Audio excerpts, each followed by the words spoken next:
La comida está inalcanzable. La gente está gastando una creciente proporción de sus ingresos en ella y enero en este aspecto fue letal. Hoy tenemos a dos personas importantes, a dos jugadores del sector que vienen a explicarnos por qué.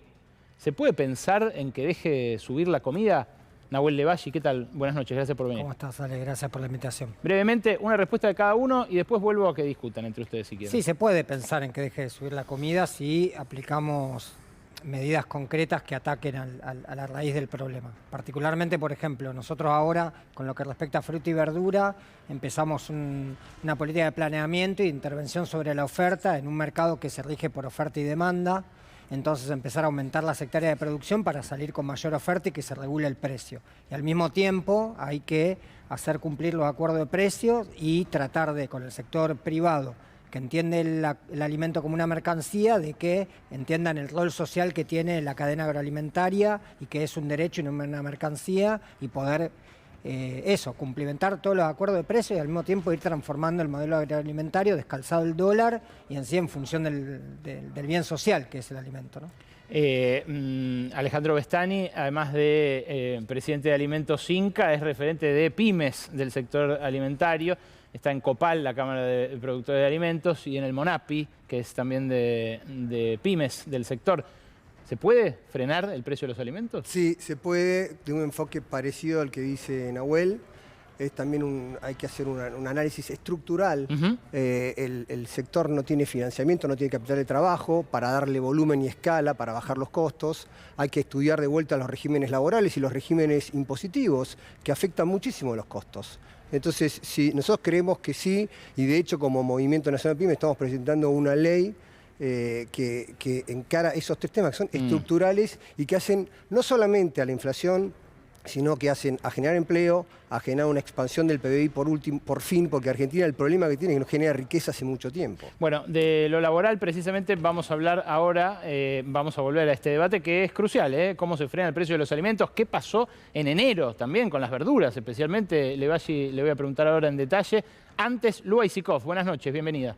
Buenas noches, Ale, ¿qué tal? Y mirá lo que vemos en pantalla, la paritaria permanente, porque este es el estado en el que vamos a entrar en los próximos meses.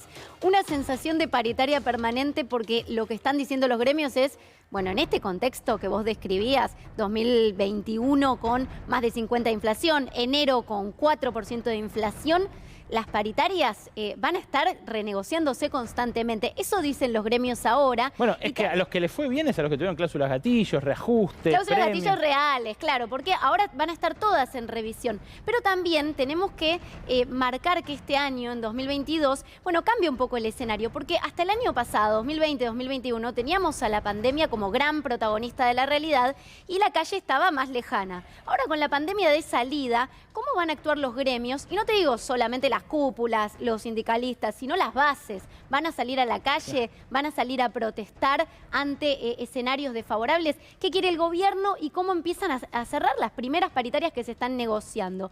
Acá ya tenés un contraste. Esta es la idea del gobierno, esta es la idea de trabajo, es la idea del ministro Moroni. 40%. Paritarias en 40%. Con garantía de revisión. Esto, ya te digo, ya es algo indiscutible, ¿no? La garantía de revisión la van a tener todos en algún momento porque es muy difícil en este contexto que vos marcabas, bueno, tener una certeza, ¿no? De cuánto tiene que cerrar la paritaria. Todos los que están en blanco, ¿no? Todos los que están en blanco, ¿no? Todos los agremiados. Sí. Y los gremios que dicen, para arrancar la discusión arranquemos en 50, están diciendo ya, pero además paritarias libres y permanentes. Digo, paritarias muy a corto plazo, renegociadas constantemente. Empezaron a cerrar algunas, vamos a ver cuáles y cuáles son los números que se están barajando.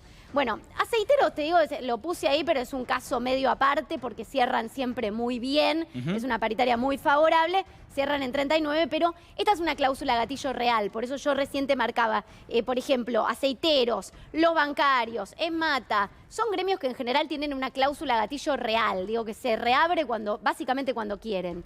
Y después otros, bueno, van a revisión. Claro, el problema con eso, Lu, es que los que tuvieron mejores acuerdos en estos últimos años, en los que todos perdimos, son los que tienen más poder y son los que más van a recuperar ahora. Entonces se acentúa la diferencia, ¿no? Totalmente. Y mira, los que todavía ni siquiera abrieron negociaciones, bueno, tenés camioneros, que es un gremio más combativo, más fuerte, pero comercio, el que más afiliados tiene, UOCRA, UPCN, obras sanitarias, que en general terminan con porcentajes más alineados a lo que quiere el gobierno también. Bueno, todo esto falta discutirse. La paritaria nacional docente, ayer tuvimos esta novedad, que es la oferta que le hace el gobierno a los 5 gremios nacionales con los que negocia. Bueno, 45%, 45,46 en 4 tramos, revisión en septiembre. Pero acá, bueno, ya tenés algunos números, algunos que están empezando a cerrar bien y otros que ni siquiera están en discusión. Y te cierro mirando, bueno, las caras de los gremialistas, pero te decía, esto después se dirime más en la calle. Acá tenés a la cúpula de la CGT, por un lado, a Daer, Acuña y Moyano, y a Palazzo, que te lo agregué porque además de bancario forma parte de la discusión en el Congreso, es diputado y también va a tener un voto por qué va a pasar con el acuerdo con el FMI. Claro. Pero acá tenés a los sindicalistas, de algún modo, que son parte de la familia del Frente de Todos, con distintos matices, y un Pablo Moyano que, como vos marcabas, no en este caso todavía por paritarias, pero sí por pedir que las ART cubran las enfermedades por COVID de sus agremiados, ya está diciendo, vamos a salir a reventar Plaza de Mayo si no nos dan bola con esto, está llevando el reclamo extendido a la CGT, entonces, bueno, muestra que se quiere plantar. La pregunta también es cómo el resto de la cúpula de la CGT va a reaccionar ante este panorama, si van a tener una posición más dormida o si van a salir realmente a la calle a hacerle frente a una situación desfavorable. ¿Y qué van a hacer? Bueno, toda la gente a la que representan. Hasta ahora, francamente, la CGT, bueno, tuvo el rol de acompañar al gobierno, o sea, primó lo político sobre lo económico, ¿no? El reclamo de los salarios de sus trabajadores. Ese es el saldo de estos 2 años. Totalmente. Bueno, acá tenés sindicalistas que, sobre todo Daer y Palazzo, bueno, muy ligados a lo que es el Frente de Todos, Carlos Acuña con un perfil más peronista típico y Pablo Moyano que amenaza, pero vamos a ver hasta dónde actúa en la calle. Pero esta es la discusión que viene porque las paritarias empiezan a discutirse ahora en todo este marco, un marco de mucha incertidumbre. Fíjate vos, Lu, la diferencia. El sueldo de un bancario, representado por Palazzo, no es el sueldo de una enfermera de las representadas por Daer, después de una pandemia. O sea, siguen siendo salarios muy atrasados. Muy atrasados, gremios que se feminizan justamente por el bajo nivel salarial, que acentúa eso, la brecha de género entre trabajadores y trabajadoras. Totalmente, algunos te dicen, bueno, empatamos a la inflación del año pasado, sí, pero con un alivio que te llega recién ahora. Entonces, en el marco de todo el año, si dividís lo que se ganó y terminas atrás de la paritaria, y eso pasó en muchísimos gremios. Gracias, Lu. Ahora, del otro lado, hablar de los precios, porque claro, el sueldo puede aumentar, pero si uno después va a la verdulería, Nahuel, y gasta 5 lucas por una bolsa, no alcanza nunca jamás. ¿Qué pasó en enero con la verdura, la fruta? No, ahí se juntaron varias cosas. Por un lado, estamos transitando uno de los años más secos y de mayor calor de los últimos años, ¿no? Eso afectó muchísimo en las producciones, hubo menor oferta. Y como estamos en un modelo de libre oferta-demanda, donde hay menor oferta y mayor demanda, bueno, ahí prima la especulación y el aumento de los precios. Realmente eso fue lo que pasó. Hubo cuestiones climáticas que afectaron muchísimo a las producciones, eso es real, tanto la lechuga, el tomate. Pero bueno, eso está, y también está esto de entender, reitero, ¿no? El alimento como una mercancía y que si puedo le saco el mayor jugo posible. Pero también, ¿a qué te referís con eso? Para traducirlo al que nos está mirando y que gasta las 5 lucas en la verdulería. El alimento que la Argentina produce masivamente en los campos más fértiles es soja para los chanchos chinos. Sí. El alimento para nosotros se produce, claro, commodities, sí. Otros commodities, sorgo, maíz para exportación, jarabe. Que no es alimento, sino. Nosotros necesitamos aumentar las hectáreas de producción en alimento para el mercado interno, para los argentinos y las argentinas. ¿Y qué hace el gobierno para eso? Bueno, ahora, justamente hoy, cerramos un acuerdo en la Secretaría de Comercio y con Culfas, el ministro de Producción, para generar un fondo fiduciario para fomentar el aumento de hectáreas de producción en tomate, cebolla y papa, que son las 3 hortalizas de mayor consumo.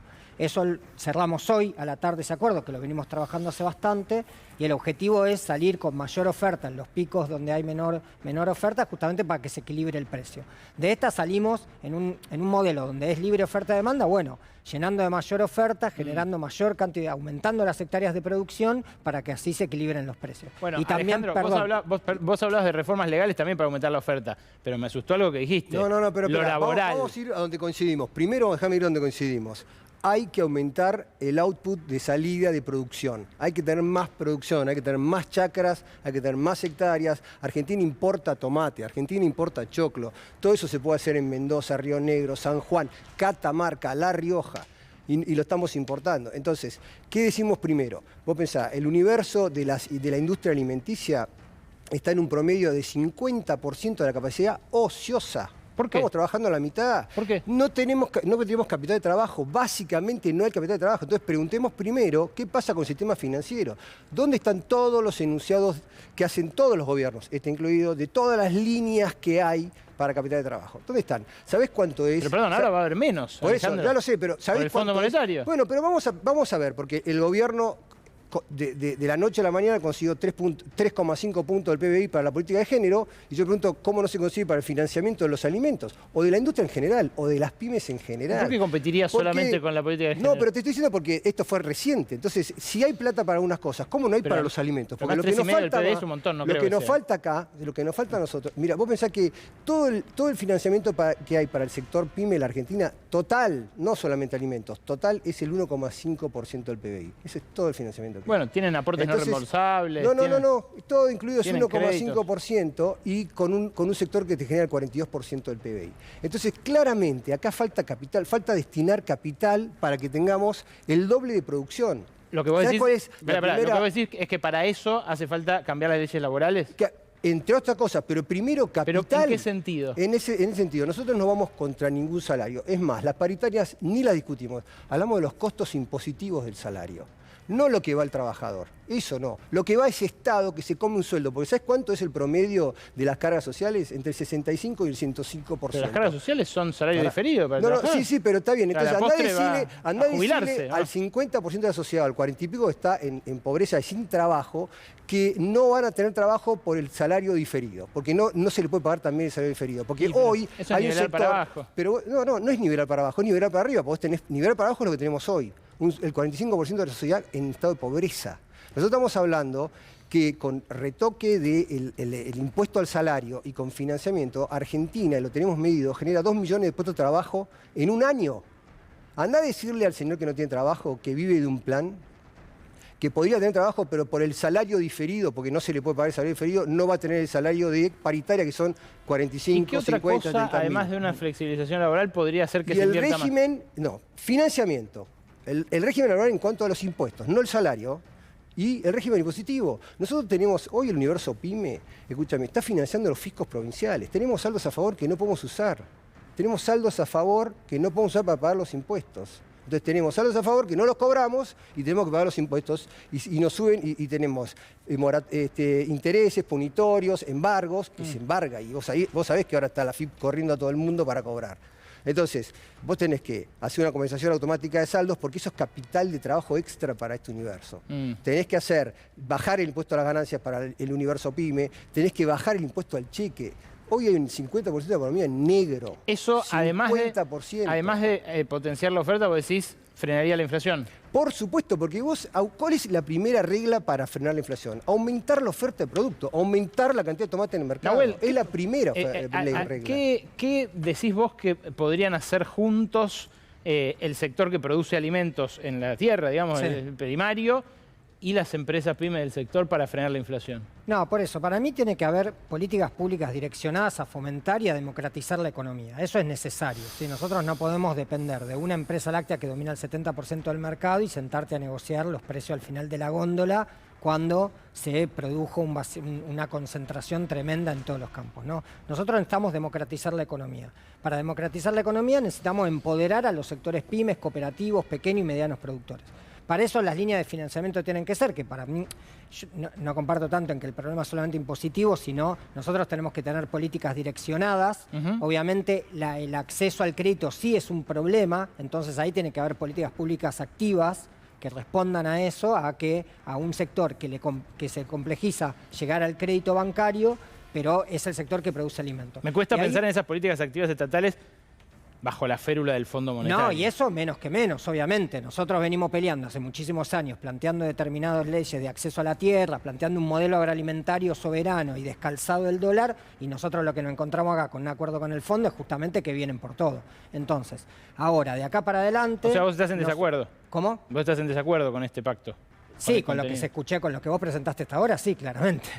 Bueno, claramente, falta la obviamente, nosotros respondemos al pueblo, nosotros respondemos a las necesidades del pueblo, no respondemos a un pacto con el fondo. Nosotros nos gobierna el pueblo, nos gobierna el fondo. Y nosotros lo que tenemos que hacer entonces es como un gran compromiso social de abastecimiento entre todo el sector. Hay sector privado que entiende el alimento como un derecho y puede participar, otro que lo entiende solo como una generación de renta, y por eso ahora el Estado tiene que intervenir en esa producción y comercialización de un derecho que es el alimento, que no son fundas para celulares. Estamos hablando Toda de la comida. oposición se rió cuando la semana pasada Rafael Kressler dijo hay que hacer una empresa estatal de alimentos que nivele un poco. Esperá, vos hacés así con las manos, Bestani, ¿por qué? Sí, porque ya conocemos la historia de eso, ya conocemos los resultados. A ver, yo tengo 60 años, yo tuve en Mendoza, Giol, empresas del Estado mendocino, terminaron todas fundidas, fundieron a todos los competidores chicos pymes que estaban ahí porque compraban más caro para hacer política con el productor y vendían más barato para hacer política de consumo, se fundieron, quedaron endeudadas, eran bolsas de corrupción terribles. Bueno, pero hay empresas privadas. No Perdón, funciona. pará, hay empresas privadas que también se fundieron. Sí, pero que también fue bolsa de corrupción terrible. Pero no contra costo de todos los demás. Esto es Sí, costo del Estado. Vicentín, por ejemplo, fue a costa de todos nosotros, Sí. 300 millones de dólares. Estoy de acuerdo. El pero yo muerto estoy lo tengo hablando- acá todavía. Pero perdón un segundo, Vicentín tuvo una línea de crédito comandada desde la política, de la cual yo no estoy de ninguna manera de No, el acuerdo. Banco Mundial también le prestó guita. Acá no estamos Un hablando desfalco, fue no una- son todas fue un cosas iguales. Yo lo que una te digo, yo lo cositorteada. que te digo que es esto. Las empresas nacionales se hacen en negocios monopólicos. ¿Sabés cuántas empresas de alimentación hay en Argentina? 25.000. ¿Sabés en qué nivel de producción están? Al 50% de capacidad de Sosa. Conseguí financiamiento para esto y te va a explotar el mercado de alimentos. De mercadería. ¿Nahuel? ¿Entendés? Entonces, pero Sí. déjame terminar. Entonces, no es ninguna solución la intervención. Nunca lo fue. Nunca arregló nada. Y terminamos en costos cada vez más altos. ¿Nahuel? Pero tenés jugadores con ganas, con garra, que quieren sacar esto para adelante. Y necesitamos generar más trabajo. En la fábrica, yo tengo la fábrica a la mitad de la producción. ¿Vos te crees que necesito trabajar más? Y meter otro turno y generar más empleo. Y preguntar a la gente que no tiene laburo si no quiere tener un turno No, de pero laburo. por eso, justamente hay también el relato de que el Estado no intervenga con las experiencias negativas del pasado, la corrupción del pasado. O sea, tenemos experiencias así de todos los sectores privados y de todos los signos del gobierno y todo. Nosotros lo que planteamos es concretamente, yo desde el Mercado Central de Buenos Aires, ahora con este fondeo y esta salida a aumentar la hectáreas de producción, sí intervengo concretamente aumentando la producción. Y en el libre mercado, justamente, nosotros decidimos con esa renta que se genera, en vez de generar al bolsillo de algunos pocos, ponerla de vuelta en función social para seguir generando más puestos de trabajo y siempre en función de los sectores medios, cooperativos y pymes, que son los que generan arraigo y trabajo. Entonces, Entonces, lo que nosotros tenemos que hacer es salir a intervenir, no intervenir en tu empresa, en la tuya, en la pyme, sino salir a nivelar las reglas de juego para todos, porque el libre mercado no es libre mercado cuando vos tenés una empresa láctea que te domina el 70% y un tambo que está ordeñando en el barrio y teniendo que venderle la leche a 2 mangos a la fábrica de mozzarella y no le queda. Yo no veo otra. por qué no podrían convivir los dos modelos, porque No. de hecho en Santa Fe ocurre, hay un Es que- tambo es que en Rosario que es cooperativo y que No, hizo es que abaratar yo la creo- leche en es todo que- Rosario. Es que tendrían que convivir, pero también tendrían que convivir con regímenes específicos diferentes. Este es el tema que estamos discutiendo, porque vos no podés tener eso, y eso es lo que estamos planteando, vos no podés tener el mismo impuesto para una láctea que hace 500.000 litros por día que para una que hace Totalmente. 50.000 o 10.000. Totalmente. Ni el mismo, por eso, ni el mismo costo laboral Pero impositivo. ¿por No qué hablo digo- del por- salario. ¿Por qué digo que Entonces, tendrían que esta- convivir? yo Porque estoy si no es convencido que vamos a convivir. ideológica la discusión, ¿no? Como Estado Porque malo, aparte- privado. No, porque aparte vos, entonces si no te olvidás de todas las razones de la inflación lo han dicho todos, tiene una multicausalidad, no es solamente la especulación de una persona, no es así eso. Vos tenés emisión, déficit, presión del dólar, aumento de los commodities en todos lados, aumentaron los fletes en todo el mundo. ¿Cómo? La inflación no es un tema de una sola persona, de una sola empresa. En alimentación no hay muchos monopolios, hay mucha competencia. No, pero es sí así hay la un realidad. paquete- Tenés rubros muy específicos, pero en general hay mucha compañía en esta industria. Entonces, Sí, igual- apalancate en esa atomización fenomenal que hay. En vez de ponerle la lupa a uno solo, salí a fortalecer a los demás que estamos trabajando al 50% por todo el país. Una cosa que vos decías en el bloque anterior, perdón, Nahuel, Dale, termino. dale. Estamos todos hablando de la inversión que tiene que llegar. ¿Sabes la inversión privada que hay en las pymes en toda la Argentina que está ociosa? Y no ¿Cantidad? trabaja. Sí, sí, y claro. no trabaja. Y te puede estar generando, te voy a repetir, hoy con el Movimiento Nacional Pyme recorremos el país y hay el empresariado tiene entre 5 y 7 proyectos bajo brazos esperando condiciones para hacerlo. Y son 2 millones de puestos de final empleo para en que un se año. Pero por Argentina eso, tiene perdóname, salida. Pero por eso, justamente, el Estado tiene que ser un Estado activo que intervenga en favor de los sectores más postergados. En ese sentido, hay todo un sector pyme, cooperativo, pequeño y mediano productor que necesita esa intervención. Ahí es donde nosotros necesitamos un Estado activo. Con herramientas que ya están y tienen que ser, ayer lo decía en este mismo canal, y que tienen que ser bien ejecutadas, ¿sí? Una política pública al servicio de esa transformación y que entienda toda la cadena agroalimentaria, no solamente el final, sino el precio, sino ya desde el acceso a la tierra, al agua, el paquete tecnológico anclado al dólar, esas grandes multinacionales del agro que nos contaminan y al mismo tiempo empoderar, ¿sí? Para transformar y democratizar. Si bien hay algunos sectores que sí están muy concentrados, pero claramente lo que falta es un empoderamiento del resto de los sectores para salir a combatir. Qué pena. Eso claramente está. Yo- Hoy logramos, después de 2 años, ponemos de acuerdo en un fondo fiduciario para poder salir a fomentar al sector pequeño productor, para aumentar la sectaria de producción. Eso es lo que tiene que suceder. Aumentar la sectaria de producción, acceso al crédito, acceso a la tierra y al agua, aumentar la cantidad de frigoríficos locales y plantas y usinas lácteas, fomentar las empresas locales que generan arraigo en toda la industria agroalimentaria. En el interior Aumentar y profundo, aumentar y en aumentar. el interior Para profundo. eso Los también dos. el Estado tiene que Por eso, intervenir. yo te digo que hay muchas cosas que coinciden, muchas cosas, hay más cosas que más coincidencias programa. exacto. ¿Cómo? Se nos fue el programa. No, bueno, pará. No es importante, no podemos demonizar al empresariado. El empresario es un jugador importante en Argentina. Argentina se ve que está en crisis hace muchos años. Entonces, vos estás trabajando con tipos que son supervivientes. Me parece muy importante mirar esto, porque no se trata de la inflación de una especulación solamente. Recontra. Acá hay un país que está arrastrando un problema sí, hace sí, muchos está años claro. y no lo corregimos. Recontra importante. Está claro, pero Gracias. también hay que Entonces, llamar eso al me parece importante. empresariado. A grande y pequeño estamos todos en la misma. Hay que eso, llamar ¿eh? al No, bueno, empresariado eso- a una en esto último no conciencia del coincido. rol. En esto Hay que último llamar al no empresariado, están en lo perdón, mismo. hay que llamar al empresariado a una conciencia del rol social que tiene la producción de alimentos, donde algunos lo Estoy de tienen, acuerdo, me consta, totalmente y de otros acuerdo. no Mirá, lo tienen y también me Estoy consta. de Gracias acuerdo. a ambos. Ahora, Me Berco, quedo- se para me fue vos el programa. solo, Listo. el movimiento está presentando una ley que va contra esta estructura, Ojalá la financiamiento impositivo y laboral. Muchas gracias a los dos. Me Gracias, quedo Ricardo. con algo de Nahuel. Pasaron 2 años. Pasaron 2 años. Del gobierno de Macri no esperábamos ese tipo de políticas. De este sí. Hasta ahora no las tuvo. Buenas noches. El martes que viene, a todos y todas los espero acá en Brotes Verdes. Adiós.